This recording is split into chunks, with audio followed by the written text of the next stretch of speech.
Um dos maiores líderes do Antigo Testamento é Moisés. E você já deve estar familiarizado com a sua história.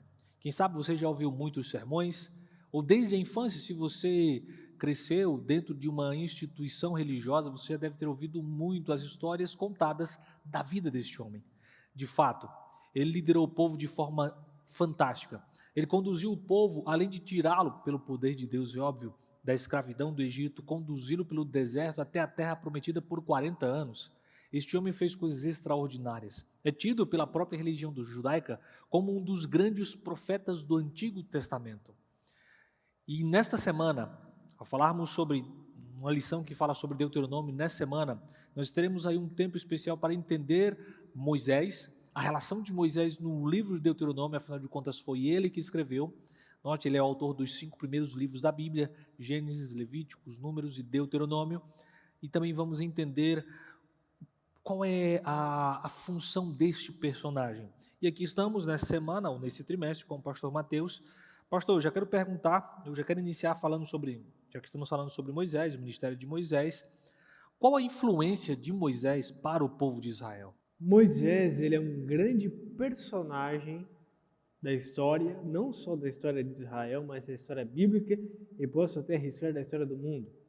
Porque Moisés, ele é um grande homem usado por Deus. Como eu gosto estou aprendendo a ver a Bíblia um pouco mais dessa forma, Moisés é gente como a gente, como eu e você. Moisés não foi perfeito, ele não errou, ele não foi sem pecado, ele errou, falhou, precisou de ajuda. No começo do seu ministério, quando Deus chama Moisés lá, o que ele fala? Não, Senhor, mas eu não consigo. Moisés, vai. Não, Senhor, mas eu não sei falar. Moisés, eu que fiz a língua. Você vai falar, não, mas eu não vou saber a língua. Seu irmão fala por você. Não, mas eu não... Como vão saber quem é você? Moisés, faz isso. E Moisés, ele se acha incapaz de cumprir uma grande missão. Quando Deus nos chama, a gente se sente como Moisés, né? Poxa, mas a gente tem que pregar o evangelho para o mundo inteiro? Moisés, ele consegue. Através de Moisés, os maiores milagres, se assim podemos dizer, da Bíblia, depois de Cristo, são realizados com a pessoa de Moisés. Moisés bate numa rocha, a rocha sai água. Moisés bate o cajado no meio do mar e o mar se abre. Moisés pega um galho de uma árvore, joga na água e a água fica doce, boa, potável, de qualidade para se consumir. Então nós vemos os maiores milagres da Bíblia que são presentes em Moisés. Moisés tem um privilégio de ser um dos poucos, se não o único, me corrija se eu estiver errado, que falou mais perto de Deus depois do pecado.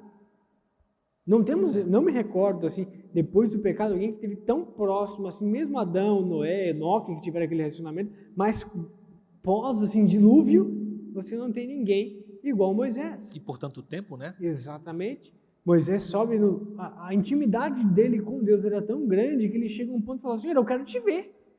Me mostra a sua glória. E Deus fala, Moisés, não dá, porque se eu te mostrar, você morre. Mas eu vou fazer, fica aqui quietinho no buraco, eu vou colocar minha mão e vou passar lá na sua frente.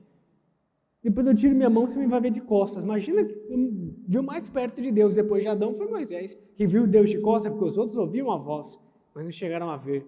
Ele viu Deus passando e viu as costas de Deus passando na frente dele com sua bondade. Nós vamos meditar no ponto que o autor destaca sobre Moisés, que está em Êxodo, capítulo 32, a experiência pós-bezerro de ouro. A gente comentou na outra semana sobre essa questão. O povo se rebela, constrói um bezerro, começa a adorar esse bezerro, se envolve na idolatria. Moisés chega, resolve o problema e sobe para conversar com Deus de novo. E ele chega lá para conversar com Deus e Deus fala, Moisés, Deus é o seguinte, eu vou acabar com todo mundo, vou destruir todo mundo e vou fazer de você uma grande nação. A mesma proposta que ele tinha feito para Abraão lá atrás. E Moisés chega e fala, Senhor, não, o Senhor não vai fazer isso. É o seu povo que o Senhor tirou com poder. O Senhor tirou o povo para quê? Para mostrar para todo mundo, para matar eles aqui? Foi isso que o Senhor fez? Mas, Senhor, se o Senhor tirar o seu povo da terra prometida. Faz uma coisa, tira o meu nome também. Dentro da cultura egípcia existe um contexto muito forte em relação a nome, porque os egípcios antigos acreditavam na vida após a morte. Mas a gente vai entender melhor essa questão. Para eles terem essa vida após morte, tanto que as construções deles, procura ver na arqueologia, temos uma série muito boa na TV Novo Tempo, do canal Evidências, uma série que o Dr. Rodrigo Silva faz no Egito, e lá ele fala muito sobre isso. Os egípcios, eles construíam suas casas com tijolos de barro com palha, que é conhecido pelo nome de adobe. Mas os túmulos e os templos eram feitos de pedra. Por quê? Na ideia deles, quando você morria, a sua alma, a sua Ka, ficava viva. Ou nos templos, para os faraós, sacerdotes, ou dentro do túmulo, estátuas. Então eles acreditavam que a alma continuava viva nessa formulação, em lugares de pedra. Por isso que precisavam construir algo que era para ser eterno. Porque para sobreviver no mundo dos mortos, você precisa ter um lugar e você também precisa de um nome.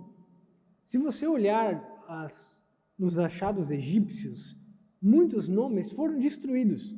Muitos faraós, quando morriam, os seus opositores iam e destruíam o nome dele dos monumentos que ele havia construído. Isso aconteceu com vários faraós, como Akhenaton, Hatshepsut, entre outros que, o próprio Tutankhamon, que é tão famoso, quase foi desaparecido. Isso é famoso porque acharam a tumba dele inteira. Mas fora isso, todos os faraós os sucessores tentavam apagar os registros do antecessor e fazer com que fosse somente ele lembrado, para que o outro tivesse morte eterna. Então Moisés, talvez apegado a essa cultura, chega para Deus e fala: Senhor, se o Senhor tirar eles de lá, então tira o meu nome também, apaga, risca, quebra o meu cartucho, que daria a minha vida eterna, mas não tira o povo de lá. Sabe o que é isso? Graça e intercessão.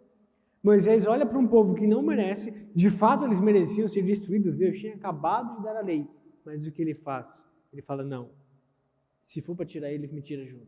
Isso é amor, aquele interesse em salvar alguém, ao ponto de abrir, se fosse possível, Moisés trocar a salvação dele pela salvação do povo, ele faria isso, porque ele amava aquele povo.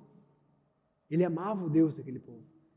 E por causa disso aqui, Moisés é um tipo de Cristo, que é o nosso intercessor, que olha para nós com os nossos pecados, com os nossos erros, e nos coloca para sermos aceitos novamente. Pastor, encerrando a lição de hoje, será que nós podemos também ser um tipo de intercessor, um tipo de Cristo, já que Moisés e demonstra tanto amor e carinho, misericórdia por um povo que não merecia, como o senhor falou? Talvez hoje o que nós podemos fazer é demonstrar Cristo em nós, que eu acho que é melhor até do que um tipo, porque Moisés ele vai representar algo que vai acontecer. Hoje nós somos convidados a representar algo que já aconteceu, que foi esse amor de Cristo por nós. E é isso que ele convida a mim e a você a demonstrar pelo próximo: amor. Ame o teu próximo como a ti mesmo. Então você se ama primeiro e depois você ama aquele que está ao seu redor, você ama o seu próximo, você ama aquele que está perto de você. É amor, é gostar, é se importar, é ir atrás, é ter empatia, é andar a milha mais. É isso que Jesus demonstra em todo o seu ministério. É amor, sem esperar nada em troca de alguém que talvez nem mereça o seu amor, mas que você ama tanto que você faz de tudo para que ela receba esse amor que você tem disponível por ela. Amém. Obrigado, pastor. Possamos então agir como Moisés, agir como Cristo. Simplesmente amar as pessoas que nos cercam. Um grande abraço, fique com Deus e te esperamos aqui amanhã para mais um estudo da lição da Escola Sabatina. Até lá. Ele não determinou um dia exato para isso, nós sabemos muito bem. Mas a questão é, meu amigo, minha amiga que me escuta, se as profecias do passado se cumpriram de maneira precisa, não foi por acaso, a sua volta também irá se cumprir de maneira precisa. Basta você crer e esperar.